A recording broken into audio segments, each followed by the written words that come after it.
জাতীয় নির্বাচনের আগে গণভোট হলে গণভোটের সত্যিকারের মূল্য জাতি বুঝতে পারবে বলে মন্তব্য করেছেন জামায়াতে ইসলামের নায়েবে আমির অধ্যাপক মুজিবুর রহমান।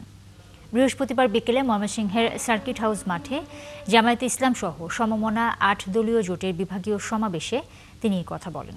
তিনি বলেন, দেশে মানুষের তৈরি মতবাদ, জাতীয়তাবাদী মতবাদ চালু হবে নাকি কোরআন সুন্নাহর আইন চালু হবে তা আগামী ফেব্রুয়ারিতে পরিষ্কার হয়ে যাবে। সত্যিকারের গণতন্ত্র, মানুষের অধিকার ও হক প্রতিষ্ঠায় সরকারের প্রতি ৫ দফা মেনে নেওয়ার আহ্বান জানান তিনি।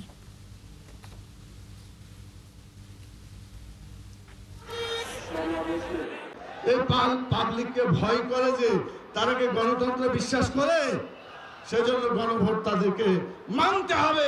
আর গণভোটটা হতে হবে জাতীয় সংসদ নির্বাচনের আগে। তাহলে গণভোটের সত্যিকার মূল্য মানুষ বুঝতে পারবে, জাতি বুঝতে পারবে।